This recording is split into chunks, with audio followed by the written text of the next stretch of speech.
Hi everyone, interesting one today. So the E90 has failed its MOT. Serious fluid leaks from the rear shock absorbers. See the failure sheet here. So I'm sceptical about this because in the last video I was doing the wheel speed sensors and I was in and around the area of the shock absorbers. I kind of would have hoped if it was a serious fluid leak I would have noticed it. So first step is to get the wheel off, back into the wheel well where we did the wheel speed sensors and have a look. I bought the shocks, I'm going to replace them anyway. I'm aware that the dust cover has fallen down because one of the rubber mounts has perished. So I'm going to replace those regardless, but it's going to be interesting to see whether I think it should have actually failed on those or not. And then once we've got the shocks replaced, we'll take it back to the MOT centre and hopefully get that MOT for another year.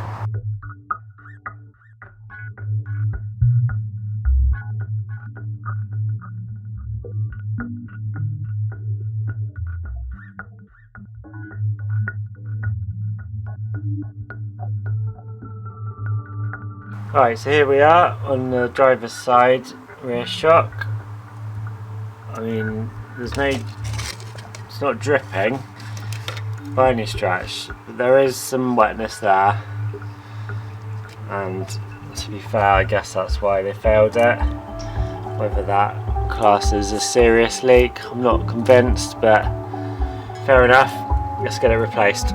And one of the advisories that they gave as well was the upper inner arm had play in it. I'm not exactly sure which one's the inner. It's going to be either this one or this one.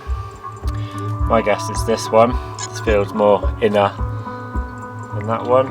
If there's play in here, what you'd expect to see is a knock, or you'd even see the movement as I jiggle this with the lever bar.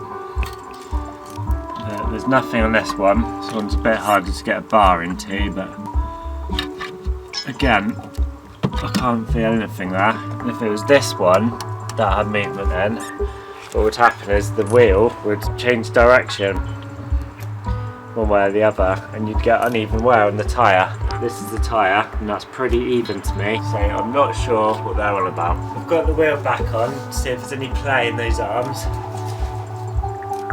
I'm not feeling any. There's no knocking when driving it. Get the lever bar under. Nothing there.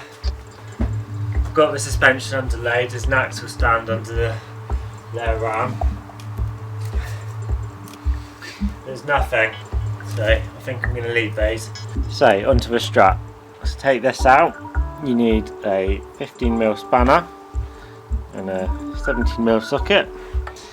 There's a nut under here at the bottom of the lower arm to undo, and 15mm spanner can hold the bottom of the shock in there, like so. So I try and undo, just going to give a bit of lube to the threads to give it the best chance coming off with no troubles like I had with the drive shaft in the last video.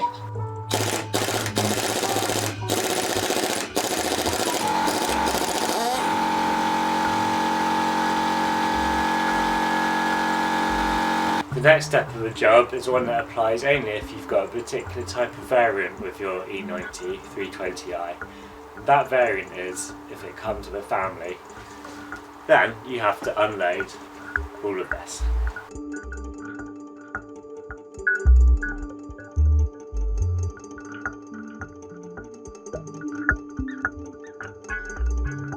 The reason for that is that you've got to get all of this trim out because under here is the top nut for the shock absorber.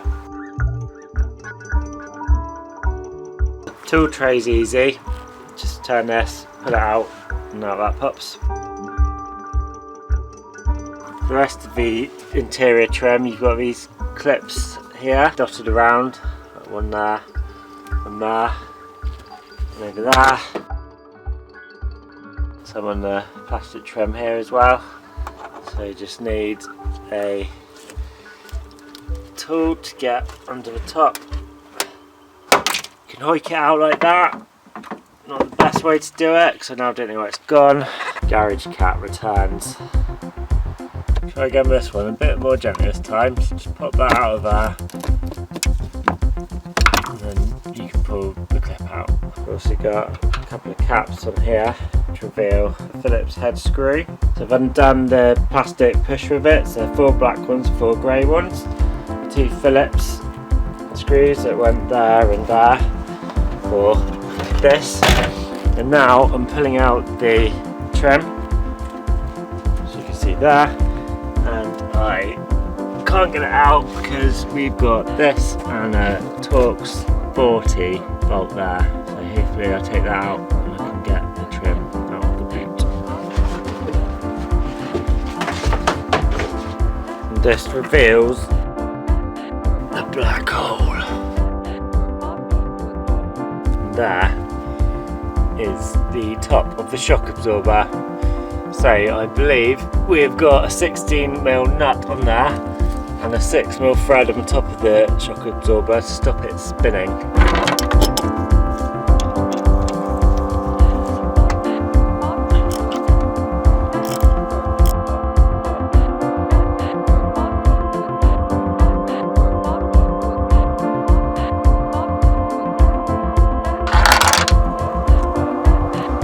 The top bush of the shock absorber. I'm not sure if I get a new one of those in the kit, but this one looks fine if I don't. If I do, obviously I'll put the new one back on. So in theory now, it's just a case of pulling the shock absorber out.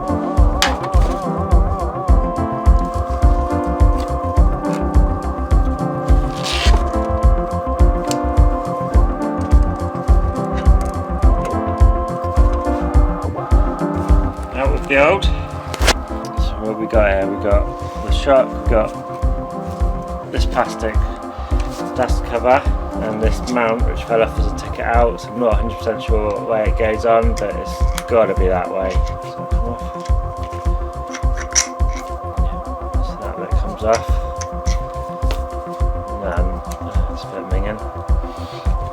Got some rubber, we got the dust cover, and then yeah, fair enough. That is pretty damp. The shock definitely needs replacing because of that dampness. If it wasn't damp, the test of the shock would be to compress it like that, and does it come out? The answer is no, so that definitely needs doing. Here's my new kit. Gone for these Mailer shock absorbers.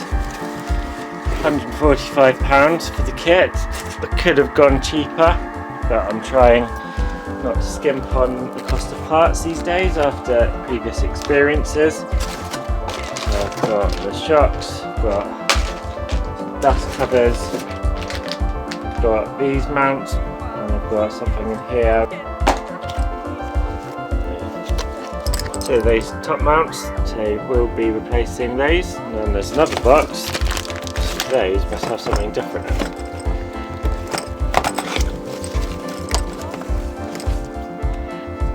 Yes, so that mount is the one that replaces that, which goes not on top of there, but on top of there. Got the new dust cover here, which has got the rubber inside it, as such.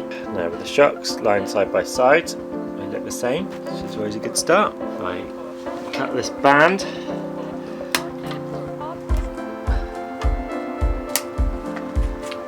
You can see that, the shock moving outwards. And you can see on the old one that it still hasn't moved. So all I need to do to build this up, push the rubber bump stop through the dust cover there, so I can go on first. And then I didn't get a new one of these, so this one's pretty perished in there.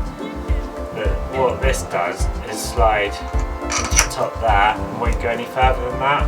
So that rubber is not really doing much as a function, it's not going to cause any knocking or anything like that. Really this bit of metal is just there to support this bush, and that is serving a function because that'll be pressing on the inside of the car. So it's the metal that's important there, not the rubber inside. So I'm just going to go with the old one, and then it's ready to go back in.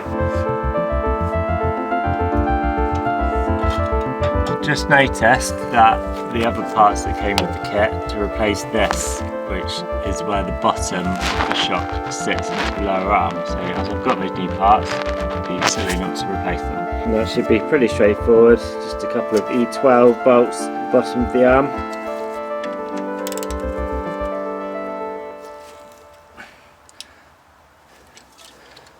Should be straightforward. Let's get a gun on that.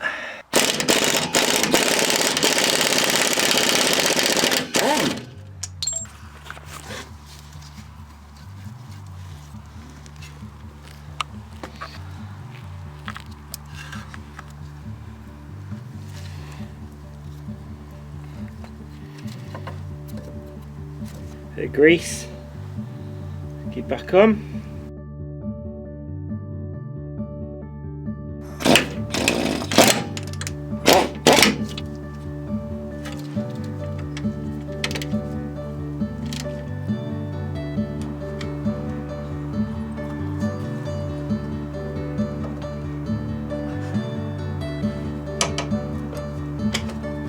This is where I use all my strength.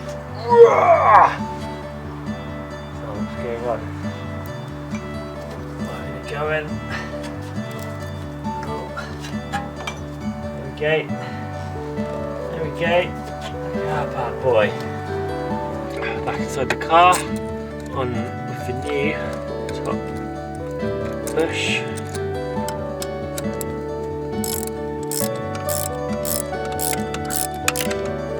Interesting thing that this new one isn't the same 6mm, so I'm going to have to get some grips on it.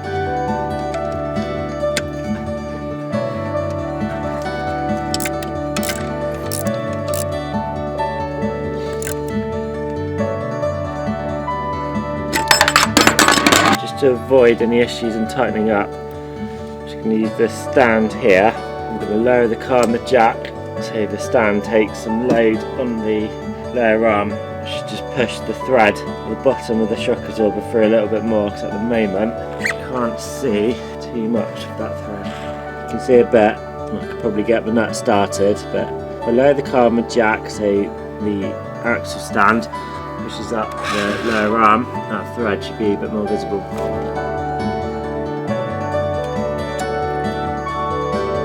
Much better. Grease, put the nut on. So this bottom thread is just attached to the shock absorber itself. So as you turn the nut, it turns the whole shock. It's not turning the piston or anything, so it's just a case of trying to secure the shock, which if you're using a bar, it's pretty impossible.